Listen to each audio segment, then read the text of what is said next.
My dear YouTube family members, ఈరోజైతే మంచి రుచికరమైన ఆంధ్ర చేపల పులుసు.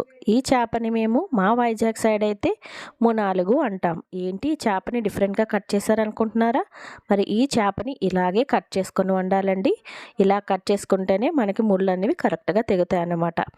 నేను చేసిన ఈ మునాలుగు చేపల పులుసుని మీరు కూడా ఇంట్లో ట్రై చేయండి. ఈ చేపే కాదండి, ఏ చేపనైనా సరే మీరు ఈ రెసిపీని చూసి ఏ చేపనైనా ఇలా చేసుకున్నారంటే టేస్ట్ అయితే చాలా బాగుంటుంది.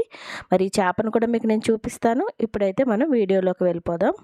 చూసారు కదా, దీన్నే మునాలుగు అంటారండి. ముళ్ళు అయితే చాలా డిఫరెంట్గా ఉంటాయి, అన్ని చేపల్లా కాదు, క్రాస్గా ఉంటాయి అన్నమాట.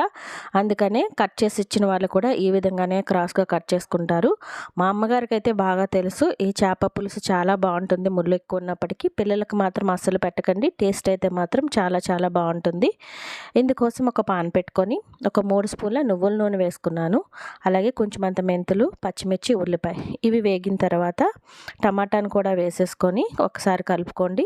తర్వాత ఇందులోకి రుచికి సరిపడా ఉప్పు, కొంచెం అంత పసుపు వేసి కలుపుకొని బాగా మగ్గనివ్వండి. ఇవన్నీ బాగా మగ్గిపోయినాయి కదా, ఒక 4 స్పూన్ల చేపల మసాలా పేస్ట్ వేసుకొని పచ్చివాసన పోయేంత వరకు ఫ్రై చేసుకున్న తర్వాత కొంచెం అంత ఉల్లికాడలు, కొంచెం అంత కరివేపాకు వేసుకొని ఒక్కసారి కలిపేసుకోండి.